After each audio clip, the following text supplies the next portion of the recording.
नमस्कार, जय शिवराय न्यूजमध्ये आपलं स्वागत आहे. मी पूजा चव्हाण आपल्यासाठी घेऊन येत आहे महाराष्ट्रातील सर्व ताज्या घडामोडी. दिवा पाटील साहेबांमुळे 12.5% जमिनी मिळाल्या असे वक्तव्य महाराष्ट्र नवनिर्माण सेनेचे पनवेल महानगरपालिका क्षेत्रप्रमुख योगेश चिले यांनी केले. पाहूया सविस्तर बातमी. नमस्कार, मी कांतीलाल पाटील, महाराष्ट्र माझा मराठी न्यूज आपल्यासोबत आहेत. महाराष्ट्र नवनिर्माण सेनेचे प्रवक्ते तसेच पनवेल महानगरपालिका क्षेत्रातील प्रमुख योगेश चिले साहेब. साहेब नमस्कार. नमस्कार साहेब, माझा तुम्हाला पहिला प्रश्न आहे. पनवेल महानगरपालिकेचा जो निवडणूक आहे त्या निवडणुकीमध्ये इच्छुकांची भाऊगर्दी वाढलेली आहे. मनसेमध्ये काय हालचाल आहे? नाही, इच्छुकांची भाऊगर्दी वाढणं हे सुदृढ लोकशाहीसाठी चांगलं उदाहरण आहे. मनसेमध्ये सुद्धा इच्छुकांची संख्या खूप वाढलेली आहे, परंतु त्याच्यातून जे चांगल्या पद्धतीने लढत देऊ शकतील आणि एकूणच आघाडीच्या संख्येमध्ये बसतील अशा उमेदवार आपण यावेळी निवडणुकीच्या रिंगणात उतरवतो. पनवेल महानगरपालिका या महानगरपालिका क्षेत्रातील महाविकास आघाडी छोटा भाऊ घटक पक्ष म्हणजे तुम्ही आहेत मनसे, तर यावेळी मनसे किती जागा लढणार आहे? अजून जागांची निश्चिती झालेली नाही, परंतु आज रात्री किंवा उद्या दुपारपर्यंत महाविकास आघाडी आणि महाराष्ट्र नवनिर्माण सेनेतर्फे एखादी पत्रकार परिषद घेऊन कोण किती जागा लढवतंय याची माहिती देण्यात येईल. परंतु जितक्या जागा आम्ही लढवू ती प्रत्येक जागा जिंकण्यासाठी लढवू इतकं मात्र नक्की. साहेब, पनवेल महानगरपालिका निवडणुकीमध्ये तुमचे प्रमुख मुद्दे काय असतील? बघा, स्थानिक स्वराज्य संस्थांची निवडणूक ही नेहमी वॉटर गटर मीटर या मुद्द्यांवरतीच लढवली जाते. आता काही पक्ष आहेत जे धर्मावरती जातीवरती आधारित निवडणुका लढत असतात, परंतु महाराष्ट्र नवनिर्माण सेना ही आत्तापर्यंत लोकांच्या प्रश्नांवरती, मग तो पनवेलचा जर आपण विचार केला तर टॅक्सचा प्रश्न असेल, यांनी करोडो रुपयांचे टेंडर देऊन सुद्धा रस्त्यामध्ये पडलेल्या खड्ड्यांचा प्रश्न असेल, इतके गार्डन्स महानगरपालिकेला सिडकोने दिलेले असताना सुद्धा त्याच्या झालेल्या दुरावस्थेचा प्रश्न असेल, असे अनेक प्रश्न आहेत ज्याच्याबद्दल जे स्थानिक स्वराज्य संस्थांशी निगडीत प्रश्न आहेत त्यांच्यावरती महाराष्ट्र नवनिर्माण सेना यावेळी ही निवडणूक लढवत आहे. आम्ही कुठल्याही धर्मावरती निवडणूक लढवणार नाही, आम्ही कुठल्या जातीवरती निवडणूक लढवणार नाही. आमच्यासाठी लोकांचे प्रश्न महत्त्वाचे आहेत आणि महाराष्ट्र नवनिर्माण सेना लोकांच्या प्रश्नासाठीच निवडणूक लढवणार आहे. साहेब, दिबा पाटील साहेबांचं नाव नवी मुंबई आंतरराष्ट्रीय विमानतळाला लागलेलं नाही, तर त्याचा परिणाम यावेळी निवडणुकामध्ये काय दिसेल का? 100% त्याचा परिणाम दिसेल, कारण लोकनेते दिबा पाटील यांच्यामुळेच इथला आगरी कोळी कराडी हा आज ज्या चांगल्या स्थितीमध्ये दिसतोय त्याला कारण ते आहेत. त्यांच्यामुळेच 12.5% जमिनी मिळाल्या, त्यांच्यामुळेच इथल्या आगरी कोळी कराडी समाजाला एका वेगळ्या उंचीपर्यंत जाता आलं. आता आमच्या जमिनी गेलेल्या असताना जर आम्ही त्या विमानतळाला लोकनेते दिबा पाटील यांचं नाव मागत असू तर त्याच्यामध्ये गैर काहीच नाहीये. सरकारने सुद्धा भरमसाठ आश्वासनं दिली. अगदी मोर्चा थांबवण्यासाठी सरकारने आता जी विधानसभा झाली त्याच्या आधी एक आश्वासन दिलं होतं की 3 महिन्यामध्ये आम्ही या विमानतळाला दिबा पाटील यांचं नाव देऊ. आज ते 3 महिने पूर्ण झाले, परंतु नाव काय अजून दिलेलं नाही. दोन्ही आमदारांनी आमचं आश्वासन दिलं होतं की 25 तारखेला विमान उडायच्या आधी जर नाव नाही दिलं तर एक आमदार जाळून घेणार होते, एक आमदार राजीनामा देणार होते. दोघंही आमदार स्वतःच्या शब्दांपासून आता पलटलेले आहेत. ह्या गोष्टी फक्त बोलायच्या असतात हे आता जनतेला कळलेलं आहे. त्यामुळे नक्कीच आश्वासनांचा विसर पडलेल्या आमदारांना यावेळी जनता त्यांची जागा दाखवेल. साहेब, पनवेल महानगरपालिका क्षेत्रामध्ये मोठ्या प्रमाणावर पिण्याच्या पाण्याची समस्या आहे, तर या समस्येकडे मनसे सोडवण्यासाठी प्रयत्न करणार आहे की नाही? 100% आम्ही नुसते प्रयत्न करणार नाही, आम्ही प्रयत्न करत होतो. म्हणजे जवळपास प्रत्येक सिडको कार्यालयावरती महाराष्ट्र नवनिर्माण सेना आणि महाविकास आघाडीने मोर्चा नेला होता. प्रत्येक ठिकाणावरून फक्त आश्वासनं मिळाली.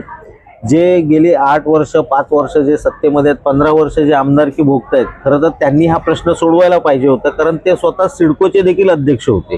आता पनवेल महानगराला पाणी कोण कोण देतंय तर पनवेल महानगराला थोड्या प्रमाणावरती पाणी गाडेश्वर धरणातून पनवेल महानगरपालिकेचं येते, काही प्रमाणात पाणी MIDC मधून येते, काही पाणी सिडकोकडून येते. म्हणजे वेगवेगळ्या आस्थापनांकडून पनवेल महानगरातल्या लोकांना पाणी येते, परंतु स्वतःचं धरण नसलेली मला वाटतं कदाचित ही एकमेव महानगरपालिका असू शकते. 15 वर्षात यांना धरणाचं प्लॅनिंग करता आलं नाही, लोकांचा पाणी प्रश्न कायमचा सोडवण्यासाठी. स्वतः सिडकोचे अध्यक्ष असताना सिडको म्हणते आम्ही शहरं बनवतो, परंतु शहरांमध्ये राहणाऱ्या लोकांचा पाणी प्रश्न सुद्धा सोडवायचा असतो हे सिडकोच्या ध्यानात आलं नाही आणि अध्यक्ष असून यांच्या सुद्धा ध्यानात आलेलं नाही. त्यामुळे आता अशा लोकांना बाजूला करून ज्यांना पनवेलच्या पुढच्या 50 वर्षाचं 100 वर्षाचं नियोजन करता येऊ शकतं अशा लोकांना महानगरपालिकेमध्ये सभागृहात पोहोचवणं अत्यंत आवश्यक आहे. तुमच्या माध्यमातून मी लोकांना विनंती करेल की 15 वर्ष यांचा अजब कारभार तुम्ही बघितलेला आहे. आता अशा तरुणांना संधी द्या की जे तुमची स्वप्न साकार करण्यासाठी महानगरपालिकेच्या सभागृहात जातील आणि तुमच्यासाठी भांडतील. साहेब, पनवेल महानगरपालिकेची स्थापना झाली त्यावेळी बऱ्याच गावांचा समावेश पनवेल महानगरपालिका क्षेत्रामध्ये करण्यात आला, परंतु बरेच गाव आहेत ना ते अजूनपासून मूलभूत सुविधापासून वंचित आहे, त्यांना लाभ मिळाला नाही. तर त्यासाठी महाराष्ट्र नवनिर्माण सेना प्रयत्न करणार आहे की नाही? बघा, आम्ही तर पूर्वीपासूनच प्रयत्न करतोय. अनेक गावं आहेत जिथे आमचे पदाधिकारी आहेत, आमचे महाराष्ट्र सैनिक आहेत, काम करतात, तिथल्या मूलभूत समस्येवरती काम करतात. अनेक गावं जी पनवेल महानगरपालिकेमध्ये समाविष्ट करण्यात आलेली आहेत, अजून तिथे साधी गटर लाईन यांना टाकता आलेली नाहीये. 8 वर्ष पनवेल महानगरपालिकेच्या अंतर्गत ही गावं आहेत, परंतु तिथले पाण्याचे प्रश्न सुटलेले नाही आहेत. अजून तिथले शौचालयांचे प्रश्न अजून यांना सोडवता आलेले नाहीत. परंतु हे सगळे प्रश्न असेच्या असे ठेवून त्यांच्यावरती टॅक्स मात्र 4 पट मारलेला आहे आणि तो टॅक्स कमी करण्यासाठी सुद्धा इथल्या सत्ताधाऱ्यांनी कधी महानगरपालिकेच्या विरोधात एखादा मोर्चा सुद्धा काढलेला नाही. त्यामुळे अशा ग्रामस्थांच्या मागे जे आता शहरामध्ये समाविष्ट झालेले आहेत, आम्ही महाराष्ट्र नवनिर्माण सेना म्हणून आहोतच. आमचा प्रयत्न आहे की जे आश्वासन आमदारांनी तिकडच्या ग्रामस्थांना दिलं होतं की पुढचे 5 वर्ष महानगरपालिका स्थापन झाल्यापासून तुम्हाला 1 रुपया सुद्धा टॅक्स लागणार नाही, तो टॅक्स माफ करण्यासाठी महाराष्ट्र नवनिर्माण म्हणजे आमदारांनी शब्द पाळला नाही, परंतु तो शब्द पाळण्यासाठी आम्ही 100% प्रयत्न करू. साहेब, उरण नगर परिषदेमध्ये स्वातंत्र्य झालं, तशाच प्रकारे पनवेल महानगरपालिकामध्ये स्वातंत्र्य होईल का? 100% पनवेल महानगरपालिकेमध्ये सत्तांतर होईल. तुम्ही एक लक्षात घ्या, उरणमध्ये जे सत्तांतर झालेलं आहे हे सर्वांच्याच डोळ्यात अंजन टाकणार आहे. एक हिंदीमध्ये एक शब्द आहे, अपने तो अपने होते हैं. त्या पद्धतीने तिथल्या स्थानिक आगरी समाजाने शेवटी स्वतःच्या असलेल्या माणसाला तिथे नगराध्यक्ष पदावरती बसवलं. आता हे का झालं? कारण तिथला स्थानिक जो आहे त्याची इच्छा आहे लोकनेते दिबा पाटील यांचं नाव हे विमानतळाला दिलं गेलं पाहिजे.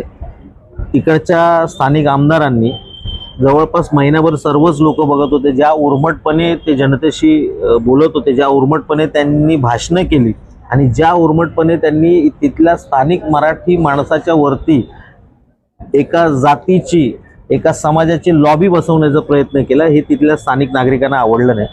आणि त्यांचं सुदैव म्हणा किंवा दुर्दैव म्हणा, तेच आता इथे सुद्धा पनवेल महानगरपालिकेत भारतीय जनता पक्षाचे प्रभारी झालेले आहेत.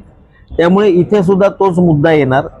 इथे सुद्धा लोक सहन करणार नाहीत की आगरी कोळी कराडी समाजाला जे उरणमध्ये भोगावं लागतंय ते इथे भोगावं लागेल. त्यामुळे इथे सुद्धा महाविकास आघाडीच्या बाजूने लोक उभी राहतील. उरणचा निकाल हा पनवेलच्या लोकांसाठी दिशादर्शक असल्यामुळे जो निकाल उरणमध्ये लागलाय तसाच निकाल पनवेलमध्ये लागेल. साहेब, शेवटचा प्रश्न, 16 जानेवारीला गुलाल कोणाचा असेल? आता हा प्रश्न जर तुम्ही भारतीय जनता पक्षाच्या एखाद्या पदाधिकाऱ्याला विचारला असता तर त्याने सांगितलं असतं महायुतीच आहे. मी तर महाविकास आघाडीसोबत ही निवडणूक लढवतोय, त्यामुळे ऑब्वियस आहे मी बोलणार गुलाल महाविकास आघाडी आणि महाराष्ट्र नवनिर्माण सेना युतीचा असेल.